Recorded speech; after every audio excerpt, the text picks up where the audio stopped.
జరిగిన దానికి పారదర్శకతే లేదు. దానికి శాంటిటీ లేదు. కాబట్టి అసలు దాని లెక్కే లేదు అని జెప్పేసి మాట్లాడుతున్నారు. రాజకీయ ప్రయోజనాల కోసం చేసిన అది కులగణన తప్ప ఎక్కడ కూడా చిత్తశుద్ధి లేదు అనేది. ఫస్ట్ గుడ్ ఈవినింగ్ అండి. సెన్సస్ చిత్తశుద్ధి, పారదర్శకంగా ఇవన్నీ నేను ఆన్సర్ ఇస్తాను దాని కౌంటర్. కానీ ఒకటి మనం వెల్కమ్ చెప్దాం. Central government took decision for the caste census. ఇదే డిబేట్లో నేను ఏకధాటిగా గొంతు విప్పి మాట్లాడా, ప్లీజ్ కండక్ట్ క్యాస్ట్ సెన్సస్. అస్సలు సెన్సస్ వల్ల లాభం ఏంటి, సెన్సస్ అంటే ఏంటి, ఇది కొంచెం హిస్టరీకి వెళ్దాం. హిస్టారికల్లీ రాహుల్ గాంధీ పేరు ఎత్తారు అన్నగారు, బీజేపీ అన్నగారు. అసలు రాహుల్ గాంధీ రోల్ ఏంది రైట్, ఇవన్నీ చూద్దాం మనం. సెన్సస్ ఎవ్రీ 10 yearsకి ఒకసారి జరగాలి. 2011లో జరిగిందంటే అంతకుముందు 2001లో జరిగింది రైట్. అది ఎప్పటి నుంచి 1930s నుంచి కంటిన్యూ అవుతూ వస్తుంది, బ్రిటిష్ ఎరా నుంచి. అసలు సెన్సస్ ఎందుకు చేస్తారు? సెన్సస్ చేయడం వల్ల ఏమవుతుందంటే ఈ దేశ సంపాదన ప్రజానికానికి చేర్చేలాగా పాలసీస్ డిజైన్ చేస్తారు. సెన్సస్ చేయకుండా అంటే ఈరోజు 2026 గ్యాప్ ఆఫ్ 4-5 years సెన్సస్ చేయకుండా ఈ దేశ సంపాదన ఎలా పెంచిర్రో బీజేపీ అన్నగారు ఆన్సర్ ఇవ్వాలి. అది తర్వాత ఈ డిబేట్కి నెక్స్ట్ కోణం అది. కానీ సెన్సస్ చేస్తే దేశ సంపాదన మనం పంచవచ్చు. సోషల్ రైట్స్లో భాగంగా, పొలిటికల్ రైట్స్లో భాగంగా వాళ్ళకి కావాల్సిన అవసరాలు మనం తీర్చవచ్చు. పొలిటికల్ రైట్స్లో భాగంగా వాళ్ళు పొలిటికల్ రిప్రజెంటేటర్గా ఎంతమంది పైకి వచ్చారన్నది కూడా చూడొచ్చు.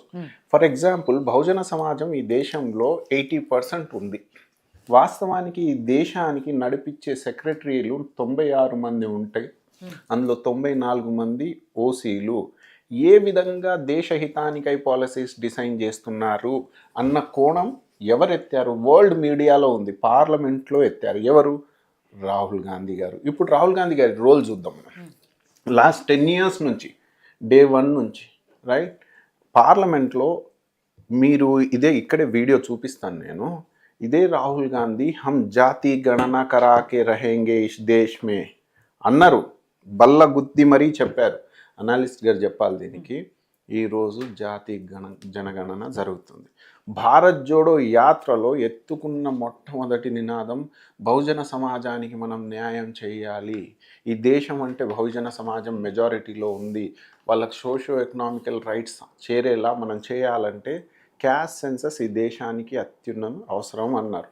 ఎప్పుడు? భారత్ జోడో యాత్రలో. ఇప్పుడు కొంచెం బియాండ్ వెళ్దాం. భారత్ జోడో యాత్రలో మాట్లాడారో లేకపోతే మొన్న పార్లమెంట్లో మాట్లాడారు. మొన్న కాదు, ముందు అధికారంలో ఉన్నది, ఎక్కువ అధికారంలో ఉంది మీరే కదా, అన్ని సంవత్సరాల అధికారంలో మీరెందుకు కులగణన చేయలేదు అనేది కదా వాళ్ళు అడిగేది. అమ్మా, ఇప్పుడు సిచ్యువేషన్కి తగ్గట్టు ఎవ్రీ 10 years కాంగ్రెస్ పార్టీ ఉన్నప్పుడు ఎవ్రీ 10 years సెన్సస్ జరిగింది. 2011లో జరిగింది చూసారా, సోషియో ఎకనామికల్ క్యాస్ట్ సెన్సస్ అన్నగారు మాట్లాడుతుంది. అది కాంగ్రెస్ పార్టీ ఇన్నోవేటివ్ అప్రోచ్ తీసుకొని అన్న అంటున్నాడు చిత్తశుద్ధి లేకుండా చేశారు అని. కానీ మీకు తెలియని విషయం ఏంటంటే ఆ సర్వే చేసిన తర్వాత సచార్ కమిటీ కట్టాం రైట్. సచార్ కమిటీ ఏమంటుంది తెలుసా? ముస్లిం ఈ దేశంలో ముస్లిం సమాజం కావచ్చు, కొంచెం కుమ్మరి సమాజం, బహుజన సమాజంలో కొందరు, ఈవెన్ రెడ్డీస్ కూడా ఎస్సీ ఎస్టీల కన్నా బీదరికంలో ఉన్నారన్న కోణం సచార్ కమిటీ బయటికి తీసుకొచ్చింది. అంటే అది సక్సెస్ కదమ్మా. సోషియో క్యాస్ట్ ఎకనామిక్ మనం సర్వే చేసాం చూడండి. అంటే ఆర్థికంగా వాళ్ళు ఎంతమంది బాగుపడ్డారు, ఆ సమాజం ఎంత మెరుగ్గా తయారైంది, ఆ కోణంలో ఆ సెన్సస్ చేసామంటే అద్భుతంగా అమ్మ ఈ దేశానికి మనం చూపించాం.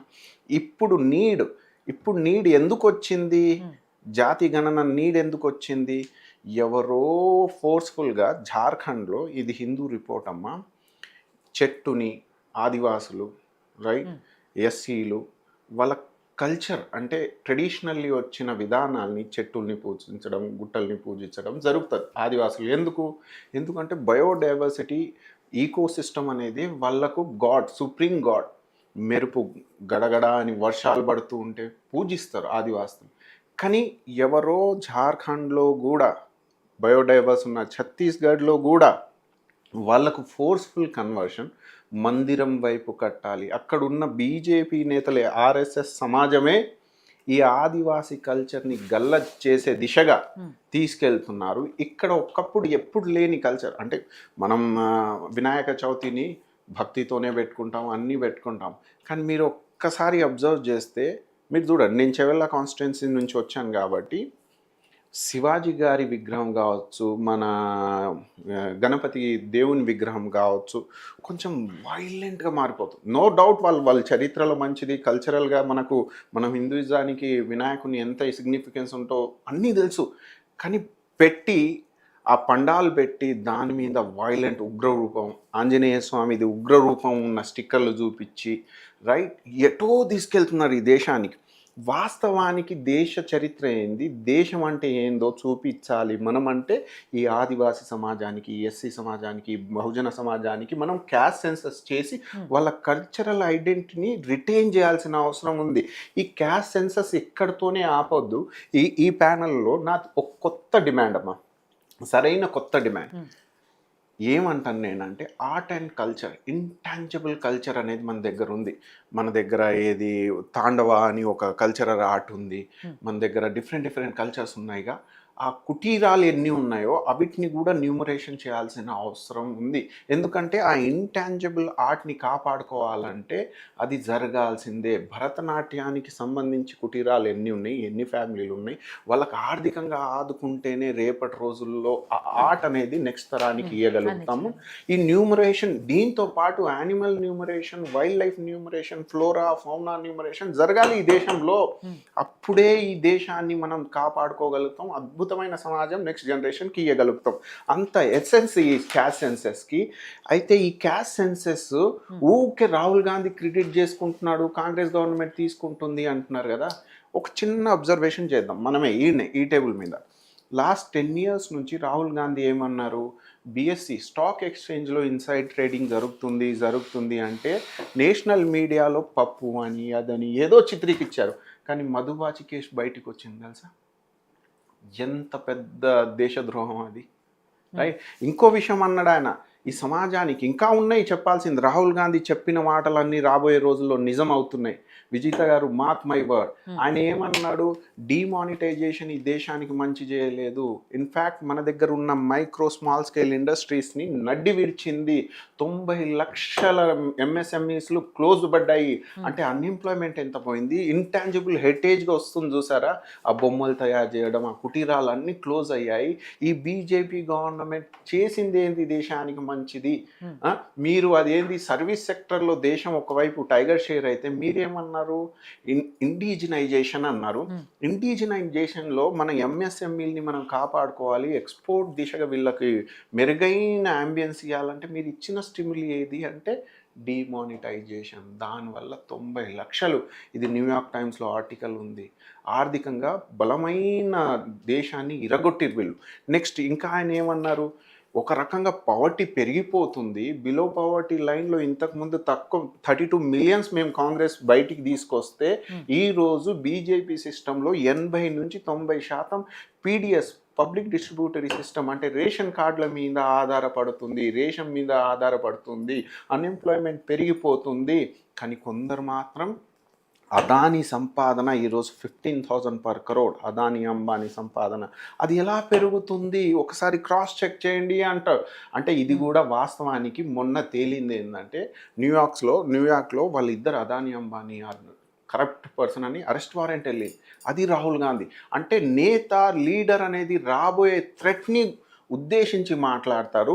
ఎక్కువ విషయాలు చూడండి, రాహుల్ గాంధీ ఇప్పుడు అంటున్నాడు సంవిధాన్ బచావ్ ఆందోళన అంటున్నాడు, ఆ రాజ్యాంగాన్ని కాపాడుకోండి, ఈ బహుజనవాదాన్ని, ఈ దేశాన్ని కాపాడుకున్నట్టు ఉంటాము మనం అంటున్నాడు. ఎందుకు అంటున్నాడు అంటే he is perceiving a threat towards the constitution of India. అందుకోసమే సంవిధానం చూపిస్తున్నాడు. మార్క్ మై వర్డ్, ఇదే డిబేట్లో ఇదే సంవిధాన్ని చేంజ్ చేయడానికి పూనుకున్న ఈ బీజేపీ ఎన్ని రకాలుగా ఎత్తులేస్తుందో అవి కూడా మనం డిస్కషన్లో పెడతాము. ఒకప్పుడు ఇదే రాహుల్ గాంధీని పప్పు అన్నారు, కానీ ఈయననే అన్నాడమ్మా ఫామ్ బిల్స్ ఈ దేశానికి మంచిది కాదు అంటే ఆ బిల్లు వాపస్ తీసుకొని ఆర్డినెన్స్ రూపంలో తీసుకొచ్చారు. అది నాయకుని లక్షణం. కానీ ఎప్పుడైనా రాహుల్ గాంధీ మణిపూర్ అయితే వెళ్ళాడు, ఇప్పుడు నాకు కొన్ని డౌట్స్ ఉన్నాయి ఆ అటాక్స్ కోసం వచ్చే ముందు. లీడర్ అనే ఆయన ఎలక్షన్కి వచ్చేటప్పుడు రాహుల్ గాంధీ ఏమంటారు, టైగర్ షేర్ ఆఫ్ బహుజన సమాజానికి ఉద్దేశించి పాలసీస్ డిజైన్ చేస్తాం, క్యాస్ట్ సెన్సెస్ చేస్తాము, ఈ దేశానికి పేదరికం కంప్లీట్ ఎరేజ్ చేసే దిశగా మేము మా కాంగ్రెస్ గవర్నమెంట్ పనిచేస్తుంది అంటది. కానీ ప్రైమ్ మినిస్టర్ ఆఫ్ ఇండియా ఏ ఎలక్షన్ కంపెయిన్కి వెళ్ళినా చేసిన 10 yearsలో అద్భుతమైన పాలసీ ఏందో మాట్లాడారు. కానీ మస్జిద్, మందిర్, ముజ్రా అంటారు, జిస్కి ఆబాదీ జ్యాదా హై ఉన్కో ఏ హిందువుం కా ధన్ దేంగే. అమ్మా ఇది ఈ దేశంలో నడుస్తుంది. ఎట్లాస్ట్ నిర్ణయం తీసుకున్నారు, దాన్ని మీరు కూడా వెల్కమ్ చేస్తున్నాము 100%. కానీ దీనికి ఇందాక అన్నారు కదా, హిపోక్రటికల్ మాటలు ఎందుకు మాట్లాడితే వాస్తవాలు. ఇదే రాహుల్ గాంధీ లాస్ట్ 10 years నుంచి క్యాస్ట్ సెన్సెస్ కోసం పోరాడుతున్నాడు ఏకధాటిగా. ఈరోజు గవర్నమెంట్ తీసుకుంది, we are welcoming it, no doubt. కానీ మీకు చైతన్యవంతం చేసే దిశగా ఇదే లీడర్ పనిచేస్తున్నారు. కానీ కొందరు లీడర్లు ఎలా చేస్తారు తెలుసా, పుల్వామా నుంచి పెహల్గాం వరకు ఓన్లీ ఎలక్షన్స్ ముందే ఎందుకు అటాక్ అవుతాయి? అటాక్ అయిన వెంటనే సౌదీ అరేబియా నుంచి మన prime minister of India, respected prime minister of India, PMO ఉంది, పార్లమెంట్ ఉంది, అర్జెంట్ సెషన్ చూపించాలి, మీడియాని పిలిచి మాట్లాడాల్సింది పోయి బీహార్లో వెళ్ళి ఓ ఎలక్షన్ ర్యాలీ, ఓ గ్యాదరింగ్లో ఏమంటారంటే, టుడే ఐఎమ్ వార్నింగ్ దట్, అంటే వరల్డ్ నేషన్స్కి అవేర్నెస్ తీసుకొస్తున్నారు. ఏమని, టెర్రరిజంని మొత్తానికి అణిచివేచేస్తామని బీహార్లో కంపెయినింగ్ దగ్గర వెళ్ళి చెప్తారు ప్రైమ్ మినిస్టర్ ఆఫ్ ఇండియా. ఈ దేశంలో ఏ పార్టీకి రాజకీయ సిగ్నిఫికెన్స్ ఇంపార్టెంటో మనం అర్థం చేసుకోవాల్సిన అవసరం ఉంది. నేను ఇప్పటికీ అంటున్నా, పుల్వామా, పహల్గాం ఓన్లీ ఎలక్షన్స్ ముందే ఎందుకు అంటారు? ఆ పాకిస్తాన్ మీద పడి కొట్టేయాలి, చర్చయాలు అన్నీ చేస్తారు. వాస్తవానికి సెక్యూరిటీ ల్యాప్సెస్ ఎందుకు వచ్చింది? ఇంటెలిజెన్స్ రిపోర్ట్స్ ఏమవుతున్నాయి? We're open for the tourism. మనం జమ్మూ అండ్ కాశ్మీర్లో మనం ఇంటిగ్రేషన్ చేసుకున్నాము, కానీ మనం తీసుకోవాల్సిన మెషర్స్ ఏంది? అది tourism dependent state, right? Tourism అవుతుంది, అక్రాస్ వరల్డ్ జనాలు వస్తారు, సెక్యూరిటీ ఎంత హై అలర్ట్లో ఉండాలి. మరి అక్కడ ఎందుకు లేదు? చలో హ్యూమన్ రిసోర్స్ తక్కువ పడ్డది అనుకున్నాం, లాస్ట్ 10 yearsలో మీరు ఎందుకు తగ్గించారు? ఆర్మీ రిక్రూట్మెంట్ ఎందుకు లేవు? అంటే దేర్ ఆర్ డౌట్స్. మనకు ఈ ఇన్సిడెంట్ జరిగింది, పుల్వామా, పహల్గాం, ఇవన్నీ జరిగాయి, మంచిది కాదు, ఏ సమాజానికి మంచిది కాదు. టెర్రరిజాన్ని తొక్కిపడేయాలి, అది ఓకే. దేశం ఏ నిర్ణయం తీసుకున్నా దేశంతో పాటు నేను ఓ దేశ పౌరుడిగా మా రాహుల్ గాంధీ లీడర్ లాగా డెఫినెట్ సపోర్ట్ చేస్తాము. కానీ ఇది ఎలక్షన్స్ నార్త్ ఇండియాలో అయ్యే ముందు, బీహార్ ఎలక్షన్స్ ముందే ఎందుకు అవుతుంది? దానికి ఎలక్షన్ సిగ్నిఫికెంట్గా ఈ బీజేపీ నాయకులు ఎందుకు మాట్లాడతారు, రైట్? ఇది పక్కన పెడితే, అదే పహల్గాం గురించి వచ్చింది కాబట్టి అమెరికా అధ్యక్షుడు ట్రంప్ స్టేట్మెంట్ ఇచ్చారు, పాకిస్తాన్ కనుక భారత్ మీద దాడి చేస్తే చూస్తూ కూర్చోను, పాకిస్తాన్ని ధ్వంసం చేసి పడేస్తా, ఎందుకంటే మోడీజీ నా స్నేహితుడు, భారతీయులు నేను ప్రేమిస్తున్నాను అని చెప్పి. వెరీ నైస్, అది మనం వెల్కమ్ చెప్పాలి అది. కానీ ఫస్ట్ థింగ్, ఇలాంటి సిచ్యువేషన్ రావద్దు.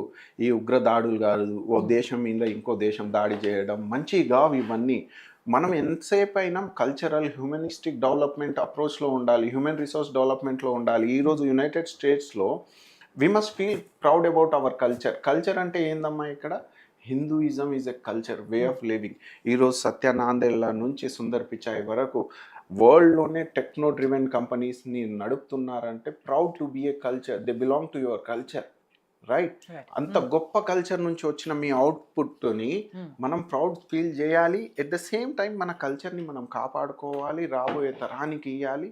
సో దీనికి ఒకవేళ అమెరికా సపోర్ట్ చేస్తుందంటే డెఫినెట్లీ వి వెల్కమ్ ఇట్. పక్క దేశం నుంచి ఎవరైనా దాడి చేస్తున్నారు అంటే మనం కండెమ్ చేయాలి, మన దేశంతో పాటు మనం ఎల్లప్పుడూ నిలబడాలి. కాంగ్రెస్ పార్టీ అది చేస్తుంది, కానీ కొందరు చిత్రీకరిస్తున్నారు. ఎలా తెలుసా? ముస్లిం అపీస్మెంట్ చేసేది కాంగ్రెస్ పార్టీ అని, లాస్ట్ 70 సంవత్సరాల నుంచి స్కామ్ కాంగ్రెస్ అని, చేసింది ఏందని. ఈరోజు మనం ఈ డిబేట్లో ఈ ఇంటర్నెట్ యూజ్ చేసుకొని ఈ శాటిలైట్ వేవ్, ఏది డిజిటల్ సిగ్నల్స్ కావచ్చు, మొబైల్ సిగ్నల్స్ కావచ్చు, ఇవన్నీ దేశానికి ఇచ్చింది కాంగ్రెస్ పార్టీ. రోడ్ ఇన్ఫ్రాస్ట్రక్చర్ నుంచి భాక్రా నంగల్ నుంచి శ్రీశైలం ఎందుకు చేయలేదు అని అది అడుగుతున్నారు. అమ్మ, అప్పుడు కులగన నీడ్ లేదు, లాస్ట్ 10 years నుంచి నీడ్ ఉంది. ఎందుకు ఉంది అంటే పొలిటికల్ రిప్రజెంటేషన్ తగ్గిపోతుంది. యూనివర్సిటీస్ అంటే సెంట్రల్ యూనివర్సిటీస్లో బహుజన సమాజానికి చెందిన స్టూడెంట్స్ తగ్గిపోతున్నారు, ఐఐటీస్లో రేషియో తగ్గుతుంది. కాబట్టి ఆ అబ్జర్వేషన్ పెట్టుకొని ఇప్పుడు నీడ్ ఉందని లాస్ట్ 10 years నుంచి రాహుల్ గాంధీ ఏకదాటిగా పోరాడుతున్నారు ఆ ఇష్యూ మీద. యాదగిరి గారు, కులగణన విషయానికి వస్తే సరే తెలంగాణలో మొన్నటి వరకు బీసీ కులగణన జరిగింది. సరే అది తప్పులు తడకగా ఉంది. కొంతమంది దాంట్లో యాడ్ అవ్వలేదు. ఇలాంటి విమర్శలన్నీ వచ్చిన తర్వాత మళ్ళీ ప్రభుత్వం దాన్ని సరే ఎవరైతే మిస్ అయ్యారో వాళ్ళు మళ్ళీ దాన్ని అప్లై చేసుకోవచ్చు అనే ఉద్దేశంతో రీసర్వే పెట్టింది. అదంతా కూడా ఏదైతే లెక్క వచ్చిందో లాస్ట్కి అసెంబ్లీలో తీర్మానం చేశారు, కేంద్రానికి పంపించారు. సరే కేంద్రం ఎంతవరకు దాన్ని ఆమోదిస్తుంది ఏంటి అనేది కొద్దిసేపు పక్కన పెడితే ఇప్పుడు దేశవ్యాప్తంగా కులగణన చేపట్టాలనే నిర్ణయాన్ని కేంద్ర కేబినెట్ తీసుకుంది కాబట్టి ఏం చెప్పదలుచుకున్నారు? ఎందుకంటే గతంలో మీరు అధికారంలో ఉన్నప్పుడు కూడా ఫస్ట్ సమగ్ర కుటుంబ సర్వే అనుకుంటూ తీసుకొచ్చారు. దాంట్లో కూడా దానికి కూడా పారదర్శకత లేదు అండ్ ఎక్కడ కూడా పబ్లిక్ డొమైన్లో పెట్టలేదు. ఈ విమర్శలన్నీ కూడా వచ్చాయి.